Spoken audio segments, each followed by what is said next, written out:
Baik, selamat pagi, bertemu lagi dengan Bapak di pelajaran prakarya dan kewirausahaan.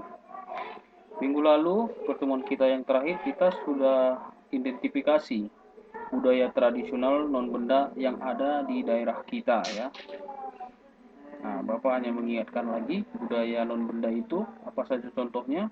Ada pantun, cerita rakyat, ada tarian, ada upacara adat, dan masih banyak lagi yang lain. Untuk apa kita identifikasi ya budaya non benda yang ada di daerah kita, itu kita jadikan menjadi inspirasi membuat kerajinan, dan untuk mewujudkan dalam pembuatan kerajinan itu kita harus mempelajari juga material atau bahan baku yang ada di daerah kita ya. Nah, sekarang setelah kita mencari tahu budaya apa saja yang ada, untuk sekarang kita amati lingkungan kita, kita perhatikan ragam material atau bahan baku yang tersedia.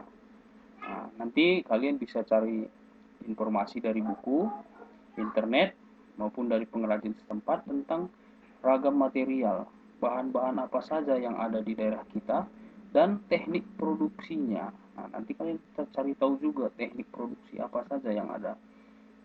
Teknik dalam membuat kerajinan itu ada anyam, ada ukir, pahat, dan lain sebagainya. Nanti kalian pelajari. Nanti di buku catatan kalian buat seperti ini ya. Dibuat di seperti pada di layar Anda, yaitu Bapak perbesar layarnya. Nah, seperti ini. Buat tabelnya. Ini ada di buku paket kalian halaman 11. Ada kolom yang pertama itu ada nomornya, kemudian bahan baku material yang ada di daerah kita apa. Misalnya pelepah pisang, ada pelepah pisang ada. Nanti kalian tulis teknik yang mungkin bisa dibuat dengan bahan pelepah pisang. Nah, yang kedua misalnya apalagi kulit jagung misalnya, batok kelapa dan lain sebagainya. Nanti kalian cari tahu bahan baku atau material apa saja yang bisa dibuat menjadi sebuah kerajinan. Nah, itu untuk tugas pada pertemuan kita hari ini ya. Nah, selanjutnya untuk hari ini materinya adalah bagian B, yaitu perancangan dan produksi kerajinan dengan inspirasi budaya non benda. Kita sudah mulai masuk dalam perancangan dan produksi ya. Nah, perhatikan gambar yang ada di layar. Kita sudah pertemuan lalu kita sudah mempelajari potensi budaya non benda. Kita tahu ya, budaya Indonesia ini sangat kaya sekali, termasuk di daerah kita juga. Kita sudah tahu banyak sekali, mulai dari cerita rakyat, pantun, dan lain sebagainya. Kemudian tugas tadi yang kalian untuk tugas hari ini itu mencari tahu potensi material dan teknik. Nanti kedua potensi ini, potensi budaya dan potensi material ini yang akan mendukung terciptanya sebuah kerajinan. Itu cara alur berpikirnya ya. Contoh ya, budaya non benda yang diangkat ini sama seperti di buku paket kalian, yaitu diambil misalnya di daerah Kalimantan itu ada budaya non bendanya adalah burung enggang. Kenapa burung enggang itu diangkat menjadi budaya daerah? Yaitu karena dianggap burung enggang ini leluhur turun ke bumi memberikan perlindungan. Nah, ini mitosnya seperti itu ya. Dan setiap daerah pasti mempunyai mitos-mitos yang hampir sama ya. Nah, kata kuncinya di sini ada burung enggang dan perlindungan. Nah, dari budaya non benda ini yang tidak kelihatan ini, abstrak ini, kita bisa jadikan ini inspirasi untuk membuat sebuah benda, yaitu kerajinan yang bermotif tekstil bermotif burung enggang. Nah, seperti itu ya alurnya.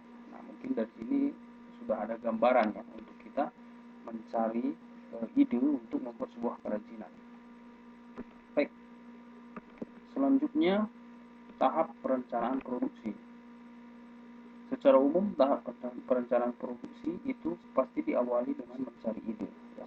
Tadi sudah kita pelajari bagaimana tahap-tahap mencari ide. Kemudian ide-ide tersebut kita buat dalam sebuah gambar, ya, atau sketsa. Nah, selanjutnya dari beberapa ide yang sudah kita buat, kita pilih ide terbaik.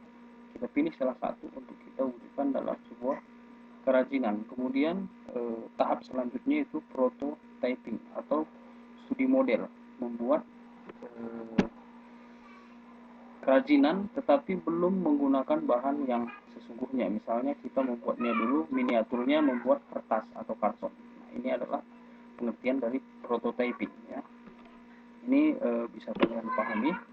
Kemudian tahap selanjutnya itu perencanaan produksi. Baru kita mulai merencanakan produksi setelah tahap-tahap semuanya dijalankan. Nah, kemudian Bapak perjelas lagi mengenai pencarian ide tersebut adalah budaya non benda apa yang akan menjadi inspirasi. Nah, kita pikirkan budaya non benda apa. Nah, tadi kita sudah pelajari ada tarian dan lain sebagainya.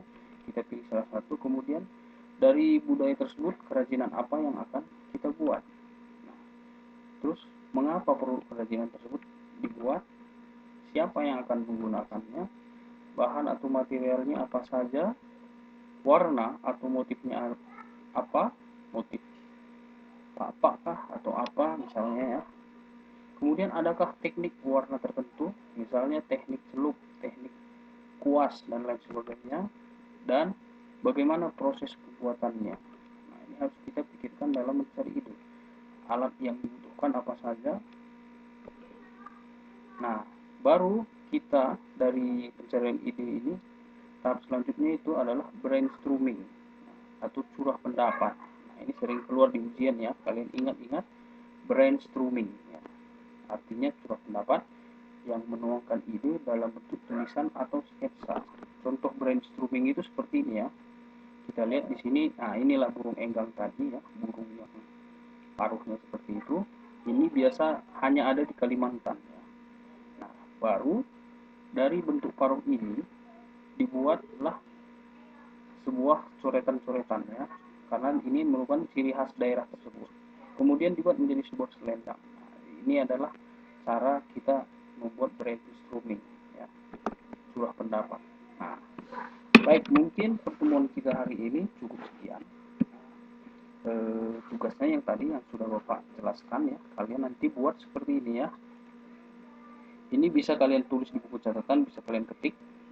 Formatnya seperti ini, nanti kalian tulis sebanyak-banyaknya. Di sini hanya ada 1, 2, 3, sebanyak-banyaknya kalian tulis. Nanti seperti biasa kirim ke WA pribadi Bapak. Terima kasih untuk kerjasama dan perhatiannya. Jua-jua man bantu.